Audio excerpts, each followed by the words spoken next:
महाराष्ट्र टीईटीच्या PYQचा अभ्यास केला तर आपल्या असे लक्षात येते की सर्रास क्वेश्चन हे महाराष्ट्र स्टेट बोर्डमधून आलेले असतात. त्यामुळे आपल्याला जर टीईटी चांगल्या मार्कने पास व्हायचे असेल तर स्टेट बोर्डचा अभ्यास करणं हे अत्यंत अनिवार्य आहे. त्यामुळे या चॅनलच्या माध्यमातून विज्ञानच्या बाबतीत आपण स्टेट बोर्डचा पॉईंट टू पॉईंट अभ्यास करत आहोत. त्यामुळे चॅनलला प्लीज सबस्क्राईब करा आणि व्हिडिओ शेवटपर्यंत बघा. इथे 2013ला विज्ञान पेपर 2 मध्ये आलेला एक क्वेश्चन आपण इथे पाहणार आहोत, जो की जसाचा तसा विज्ञानच्या 8वीच्या 10वा जो चॅप्टर आहे पेशी व पेशीअंगके यामधून आलेला आहे. त्यामुळे व्हिडिओ काळजीपूर्वक पहा, जेणेकरून हा क्वेश्चन पुढच्या येणाऱ्या परीक्षेमध्ये जशाच्या तसा नाही विचारला तरी या कन्सेप्टवर आधारित क्वेश्चन विचारू शकतात. प्रश्न काय दिलेला आहे, फळांना व फुलांना मिळणारा नारंगी आणि पिवळा रंग कशामुळे प्राप्त होत असतो. इथे ऑप्शन दिलेले आहेत, अवर्णलवके, हरितलवके, वर्णलवके व पेशीद्रव्य. तर सर्वात पहिल्यांदा आपल्याला प्लास्टिड म्हणजे काय, त्याला मराठीमध्ये लवके म्हणतात, तर काय असते हे माहीत असायला पाहिजे. आपल्या ज्या वनस्पती पेशी, प्राणी पेशी असतात त्यामध्ये वनस्पती पेशी ज्या असतात त्यामध्ये अन्न साठवण्याचं किंवा अन्न तयार करण्याचं किंवा वेगवेगळ्या वनस्पतीला हिरवा, पिवळा, पानांना हिरवा रंग असतो, फळांना पिवळा रंग असतो, फुलाला वेगळा असतो, हे जे रंग पुरवण्याचे काम कोण करते तर या प्लास्टिडचा एक प्रकार असतो तो रंग पुरवण्याचा करतो, दुसरा प्रकार असतो तो अन्न साठवण्याचा करतो. असे एक पेशी अंगक आहे ज्याला की आपण प्लास्टिड म्हणतो. ते फक्त वनस्पती पेशीमध्येच असते. तर फळांना व फुलांना त्याच्यामध्ये 2 प्रकार पडतात, जे की आहे अवर्णलवके, ज्याच्यामध्ये स्टार्च किंवा मेद वगैरे जे आहे ते साठवण्याचे काम अवर्णलवकामध्ये करत असतात. आणि दुसरं आहे वर्णलवके. वर्णलवकामध्ये वेगवेगळे जे रंग असतात ते पुरवण्याचे काम हे वर्णलवके म्हणजेच क्रोमोप्लास्ट करत असते. म्हणून या प्रश्नाचं जे उत्तर आहे ते आहे वर्णलवके. तर आपण पाहिलं प्लास्टिड म्हणजे काय, आणि या कॉलम मध्ये दिलेला आहे वनस्पतीच्या भागांचा रंग आणि तो कशामुळे नेमकं प्राप्त होतो. तर अशी दाट शक्यता आहे की यावेळेस याच्यावर क्वेश्चन विचारू शकतात, म्हणून हे काळजीपूर्वक अभ्यासा. हिरवा रंग आहे जो की पानांना असतो, तो कशामुळे होत असतो तर क्लोरोफिलमुळे होत असतो. आता इथे एक गोष्ट आहे की सुरुवातीला आता लिंबू आहे, लिंबू सुरुवातीला हिरवे असते, नंतर ते पिवळे पडते. तर सुरुवातीला हे क्लोरोफिल रंगद्रव्य आहे ते असते आणि त्याचं रूपांतर नंतर कशात होत असेल तर झॅन्थोफिल मध्ये होते आणि म्हणून ते पिवळा होते. म्हणजे आता टोमॅटो पण आहे, सुरुवातीला हिरवा असते, त्याच्यामध्ये मग कशामुळे हिरवा असते तर क्लोरोफिलमुळे, नंतर त्याचं रूपांतरण होते कशामध्ये, कॅरोटीन मध्ये होते, म्हणून त्याला लाल रंग टोमॅटोला प्राप्त होतो. म्हणून इथे लक्षात ठेवायचं, लाल रंग कशामुळे, कॅरोटीनमुळे. पुन्हा पिवळा कशामुळे, झॅन्थोफिलमुळे. पुन्हा जांभळा, निळा म्हणजे जांभूळ असते जे की असते त्याचा कलर जांभळा असतो, ते कशामुळे होत असते, अँथोसायनासिस याच्यामुळे जांभळा. पुन्हा गडद गुलाबक्षी बीट असते, बीट कसं असते गुलाबी, गडद गुलाबी असते ना, ते कशामुळे, कुठल्या रंगद्रव्यामुळे तर बीटालिन्समुळे गडद गुलाबी रंग प्राप्त होत असतो. असे हे अत्यंत महत्त्वाचा जो चार्ट आहे तो आपल्याला लक्षात ठेवणं खूप जास्त गरजेचं आहे. त्याच्यानंतर अवर्णलवके आपण आताच पाहिले की अवर्णलवकाचं काय काम असते तर अवर्णलवके पिष्टमय पदार्थ, मेद, प्रथिने यांची संश्लेषण म्हणजे सिंथेसिस करते आणि त्याची साठवण सुद्धा करते, हे अवर्णलवक. आणि हे वर्णलवके म्हणजे आपण पाहिले की वेगवेगळा रंग प्राप्त करून देत असतात वनस्पतीच्या अंगांना. तर हरितलवके ही वर्णलवके असून इतर प्रकारच्या वर्णलवकात रूपांतरित होऊ शकतात. आता हे हरितलवके क्लोरोप्लास्ट. आता हे वर्णलवके बघितलं, त्याच्यानंतर हे हरितलवक आहे. तर हरितलवक हे सुद्धा एक वर्णलवकच आहे, ज्याच्याकडून आपला जे पानं असतात त्यांना हिरवा रंग प्राप्त होत असतो. पुन्हा आणि ह्याच क्लोरोप्लास्टचं रूपांतर दुसऱ्या पण रंगद्रव्यामध्ये होते नंतर. म्हणजे पुन्हा हरितलवक म्हणजे इथं जे हरितद्रव्य क्लोरोफिल आहे, क्लोरोफिलमुळे सुरुवातीला आपण वरच पाहिले की टोमॅटो अगोदर हिरवे असते आणि नंतर त्याचं रूपांतर होऊन लायकोपिन मध्ये होते. टोमॅटो पिकल्यावर हरितद्रव्य नष्ट पावते, पिकल्यावर त्याच्यातलं जे आहे ते हरितद्रव्य नष्ट पावून त्याचं लायकोपिन मध्ये रूपांतर होऊन मग ते तयार झाल्याने लाल रंग येतो, लायकोपिन तयार झाल्याने लाल रंग येत असतो.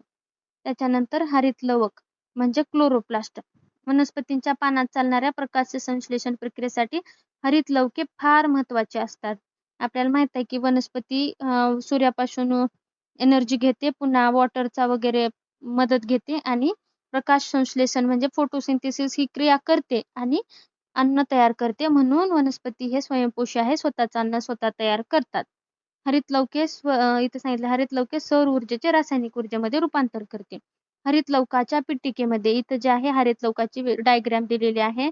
याच्यामध्ये इथे जे आहे ते हे पिटिका म्हणून सांगितलं. हे जे आहे हे पिटिका आहे म्हणे आणि ही जी पिटिकेमध्येच DNA आवश्यक विक्रिया फोटोसिंथेसिस साठी जे आवश्यक विक्रिया आहेत. विक्रिया म्हणजे एन्झाइम्स. त्या एन्झाइम्स इथे साठवून असतात. DNA, रायबोझोम्स, पिष्टमय पदार्थ इथे जे इम्पॉर्टंट आहेत प्रकाश संश्लेषणासाठी ते हरितलवकाच्या या पिटिकेमध्ये साठवून राहिलेले असतात. त्याच्यानंतर जे वेगवेगळे आपण लवके पाहिले आहेत त्या लवकांचे नेमके काय कार्य आहे ते इथे सांगितलेले आहे.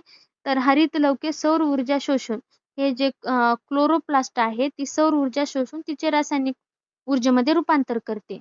त्याच्यानंतर इथे सांगितलं आहे वर्णलवकामुळे फुले व फळांना रंग प्राप्त होत असतो. हा जशाचा तसा क्वेश्चन आला की वर्णलवकामुळे फुले व फळांना रंग प्राप्त होतो. त्याच्यानंतर अवर्णलवके ही पिष्टमय पदार्थ मेद प्रथिनांचे संश्लेषण करते व साठवण करून ठेवते. आता होऊ शकते की असा क्वेश्चन येते की पिष्टमय पदार्थ मेद प्रथिनांचे संश्लेषण कोण करून ठेवते, तर आपलं उत्तर यायला पाहिजे अवर्णलवके.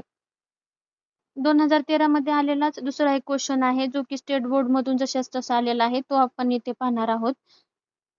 प्रश्न काय आहे, जर पाण्याला 0° पासून तापवले तर त्याच्या आकारमानामध्ये काय होत असते. तर एखादा पदार्थ आहे जर समजा त्याला उष्णता दिली द्रव्य रूपामध्ये तर तो त्याचे एक्सपान्शन होते म्हणजे तो प्रसरण पावत असतो आणि त्याची जर उष्णता काढून घेतली म्हणजेच त्याला थंड केले तर त्याचं कॉन्ट्रॅक्शन होते म्हणजे आकुंचन पावत असते.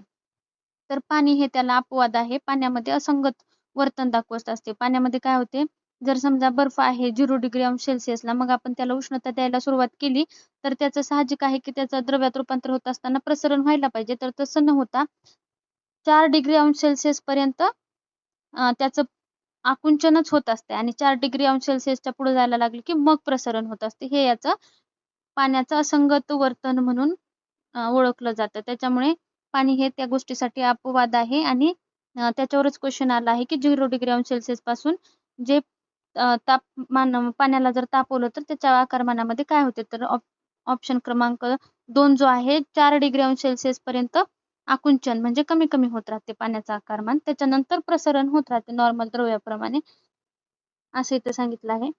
तर हा जो क्वेश्चन आहे 10वीच्या स्टेट बोर्ड मधील 5वं जे प्रकरण आहे उष्णता त्यामधून आलेला आहे.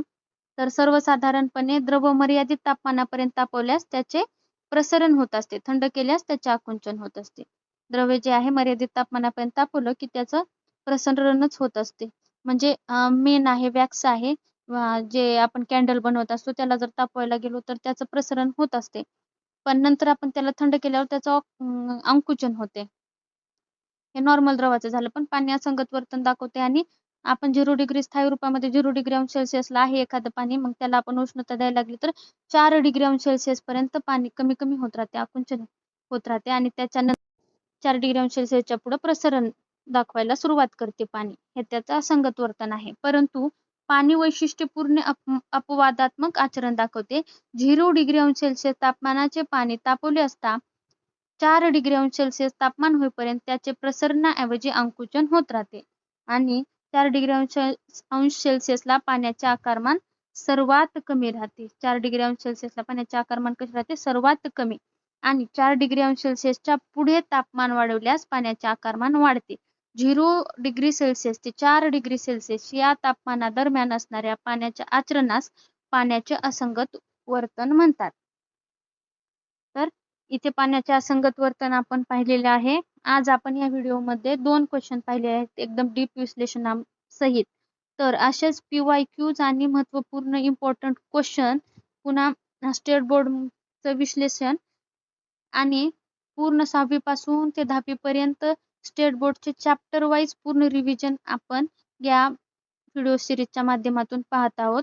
त्यामुळे चॅनलला सबस्क्राईब करा आणि व्हिडिओ शेवटपर्यंत बघितला त्याबद्दल थँक्यू सो मच.